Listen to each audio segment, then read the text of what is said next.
Hello दोस्तों, आप सभी को मेरा प्रणाम नमन। आपके घर में जितने बड़े लोग हैं उनको मैं प्रणाम करता हूँ। आपका भी आशीर्वाद प्यार मेरे साथ रहे। दोस्तों, हमारे देश में जन्माष्टमी को लेकर लोगों में बहुत उत्साह होता है। बहुत से ऐसे लोग हैं जो कृष्ण जी को बहुत प्यार करते हैं। हमने ज़्यादातर यही देखा है कि जन्माष्टमी वाले दिन वर्षा होती है। ये दिन लोगों के लिए बहुत ख़ास है। इस दिन लोग व्रत भी रखते हैं, भजन करते हैं, कीर्तन करते हैं। आज के दिन भगवान का नाम लेकर जो कार्य शुरू किया जाए वो काफ़ी फ़ायदा देता है। हम सब जानते हैं कि आज के दिन सभी मंदिरों में कितनी रौनक होती है। जन्माष्टमी को लेकर लोग कृष्ण जी को झूले पर झुलाते हैं, उनसे प्रार्थना करते हैं। बहुत लोग जन्माष्टमी पर या जन्माष्टमी के त्यौहार पर घूमने जाते हैं, अपने आप को खुश रखते हैं। बहुत ही कम ऐसे लोग हैं कि जितने भी लोग जाते हैं उनमें से बहुत ही कम है कि जो भगवान से कहें कि भगवान हमें आपका प्यार आशीर्वाद चाहिए।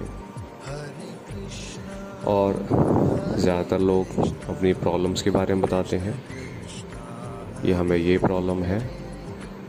हाँ, प्रॉब्लम दुनिया में सभी को है, तो बतानी तो पड़ेगी, पर आखिर हम उसी को अपनी प्रॉब्लम क्यों बताते हैं? किसी इंसान को प्रॉब्लम क्यों नहीं बताते हैं? होता ही है कि इंसान पहले सभी को अपनी प्रॉब्लम बताता है कि तुम मेरी मदद कर दो, फिर दूसरे से बोलते हैं तुम मेरी मदद कर दो, फिर तीसरे से बोलते हैं। आखिरकार जाके जब कोई मदद नहीं करता, फिर लास्ट में इंसान भगवान के पास जाता है। और फिर जब चमत्कार होता है तो उसको मदद मिल जाती है, और उसके बाद वो भगवान के पास हमेशा जाता रहता है पूरी श्रद्धा के साथ। उसे पता चल जाता है कि भगवान ने क्या किया है। लेकिन काश वो पहले भगवान के पास आ जाता तो ज़्यादा अच्छा रहता। अब हम बात करते हैं कि आज के दिन हमें कौन कौन सी पूजा सामग्री चाहिए होती है भगवान की पूजा करने के लिए। जैसे कि शहद, पीले कपड़े या लाल रंग का कपड़ा, दूध, दही, एक चौकी लगाएं, पंचामृत से भगवान जी को स्नान करवाएं गंगा जल से, चंदन का टीका लगाएं, फिर अपने भी लगाएं। सबसे पहले धूप और दीप ज़रूर जला लें या अगरबत्ती, और माखन का मिश्री का भोग लगाएं, और एक मुरली भी भगवान के आगे चरणों में रख दें। अब पूजा विधि बहुत ही आसान है। सुबह आपको उठना है जल्दी, नहा धोकर।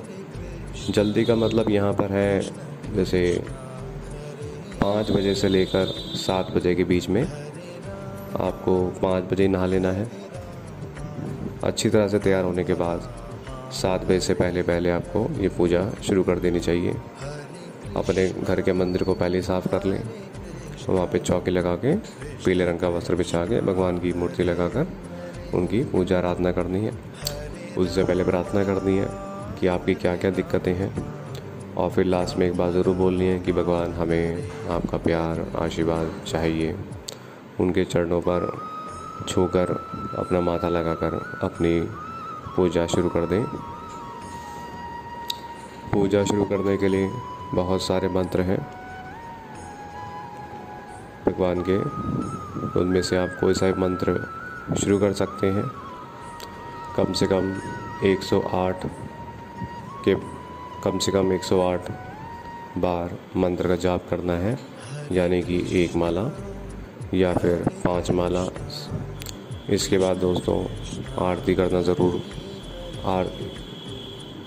इसके बाद दोस्तों आरती ज़रूर करें। बाकी दोस्तों मंत्र बहुत सारे हैं। अगर आपको धन को लेकर भगवान से प्रार्थना करनी है तो 5 माला आप इस मंत्र की करें। क्लीम ग्लोम क्लीम श्याम लांगाम, क्लीम ग्लोम क्लीम श्याम लामगाय नमः। दोस्तों अगर आपको मनोवांछित कोई फल प्राप्ति करनी है तो उसके लिए भी मंत्र है।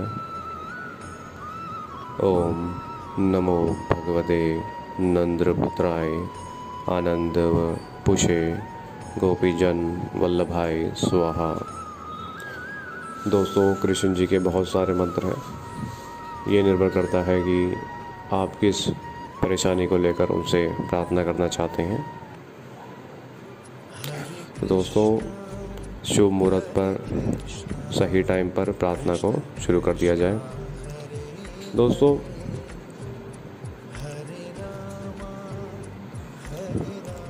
अब दोस्तों मेन बात यह है कि हम जितने भी लोग हैं हम एक दूसरे से जुड़े हुए हैं रिश्तों के द्वारा, जैसे कि मौसी मामी चाचा चाची या भाई बहन या कोई प्रेमिका या पत्नी, बहुत सारे हमारे संबंध होते हैं। लेकिन दोस्तों सबसे परम संबंध जो हमारा है, जिसको हम भूल जाते हैं बड़े होने के बाद, वो भगवान के साथ है, भगवान कृष्ण जी के साथ। ऐसा नहीं होना चाहिए कि कभी कभी हम उनको याद करें, जब जन्माष्टमी हो तभी याद करें, या हमें प्रॉब्लम आए तभी उसको याद करें। हमें तो रोज़ाना उसको याद करना चाहिए, क्योंकि हम उसी के अंश हैं, कोई अलग से नहीं। हम एक दूसरे से प्यार तो करते हैं और एक दूसरे से मतलब भी निकालते हैं, लेकिन भगवान से हम मतलब नहीं निकाल सकते। वहाँ से तो आपको सच्चा प्यार ही करना पड़ेगा, झूठा और बनावटी प्यार नहीं चलेगा। लेकिन दोस्तों सबसे बड़ी बात यह है, जब इंसान बहुत ज़्यादा परेशान हो जाता है तब वो भगवान के पास इमोशनल होके जाता है, और जब वो इमोशनल होकर जाता है तो उसकी प्रार्थना लग जाती है।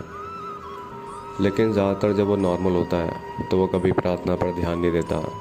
वो जल्दी से दिया धूप जलाकर फटाफट से उसका ध्यान कहीं और होता है कि मुझे किसी से मिलने जाना है या अपने ऑफिस जाना है, तो फटाफट से निकल जाता है। ऐसे में पूजा का क्या फ़ायदा। लेकिन इंसान जब इमोशनल होता है तो उसका ध्यान सिर्फ भगवान पर होता है, इसलिए उसकी पूजा लग जाती है। अगर हम रोज़ ही ध्यान लगा के पूजा करें तो रोज़ पूजा लगेगी, तो उसका असर पूरे साल में कितना होगा सोचो। घर में बहुत सारे परिवर्तन आ जाते हैं, बहुत सारे, जितनी भी परेशानियां वो अपने आप दूर होने लगती हैं धीरे धीरे। और ये उसी को पता चलता है जो भगवान पे विश्वास करता है, जो उनसे रिक्वेस्ट कर रहा है, प्रार्थना कर रहा है, और किसी को पता नहीं चलता। दोस्तों भगवान से प्रार्थना जब भी करें, उनसे एक बात ज़रूर कहें कि हमें आपका प्रेम चाहिए, आशीर्वाद चाहिए, क्योंकि अगर ये मिल गया तो बाकी सारी चीज़ें, पैसा धन दौलत कुछ भी हो, वो तो अपने आप ही आ जानी है। दोस्तों बाकी आज का जो त्यौहार है जन्माष्टमी का, जन्माष्टमी के त्यौहार पर आप खूब एंजॉय करें अपने परिवार के साथ, भगवान जी को निलाएं, उनकी पूजा करें, घर में सुख शांति बनी रहे आपके, और अच्छी संगत में आप रहें। दूसरों के भले के बारे में सोचें, बुरा नहीं सोचें, वरना बुरा आप ही का हो जाएगा। तो दूसरों के बारे में अच्छा सोचें। दोस्तों सबसे बड़ी बात लास्ट में यही हमारे सामने है कि भगवान से हमारा जुड़ाव पहले भी था, है और रहेगा, तो उसको ना भूलें। हम उसी के ही हैं, उसी के बनाए हुए हैं, हमेशा हर पल उसी को याद रखें। और वैसे दोस्तों, अगर हम बात करें प्रेम की, प्रेम तो आपको कई लोगों से मिला होगा, भाई से, बहन से, प्रेमी से, प्रेमिका से, अपने रिश्तेदारों में सबसे। लेकिन जो उसका प्रेम है वो सस्पेंस से भरा हुआ है। अब जिसने उस प्यार को पाने की कोशिश करी हो, ये बात वही जान सकता है कि ये प्यार सस्पेंस से भरा हुआ है। एक अलग तरीके का प्यार है, एक अलग ही मज़ा आता है, इंसान अपने आप में ही खुश रहता है। दोस्तों, हमेशा दूसरों के बारे में अच्छा ही सोचें, क्योंकि आपको हमेशा देखा जा रहा है कि आप क्या सोच रहे हैं। सोचने से भी बहुत ज़्यादा फ़र्क पड़ जाता है। हमेशा दूसरों के बारे में अच्छा सोचें। और एक बात ध्यान रखें, मैं आपको बस एक चीज़ ही बता देना चाहता हूँ। वैसे तो आज जन्माष्टमी है, आप भगवान का नाम लेंगे, अच्छी बात है, पर इस जन्माष्टमी से लेकर अगर आप अगली जन्माष्टमी तक लगातार कृष्ण कृष्ण कृष्ण इस तरीके से, या राधे राधे राधे इस तरीके से, या हरे कृष्णा हरे रामा, या बहुत सारे ऐसे मंत्र भी हैं कृष्ण जी के, अगर आप लगातार डेली रटें, मन में भी वैसे भी, तो आप 1 साल के अंदर बहुत सारे बदलाव अपनी ज़िंदगी में देख लेंगे। और जब ये बदलाव आपकी ज़िंदगी में होने शुरू होंगे तो आप इसको छोड़ेंगे ही नहीं। जब ये बदलाव आपकी ज़िंदगी में होंगे, आप मुझे अवश्य ही बताना। दोस्तों, उम्मीद करता हूँ आपको बहुत आनंद आया होगा। आपका आशीर्वाद मेरे साथ रहे। आपको बहुत बहुत प्यार। इस वीडियो को लाइक करें, चैनल को सब्सक्राइब ज़रूर करें। आपको प्रणाम।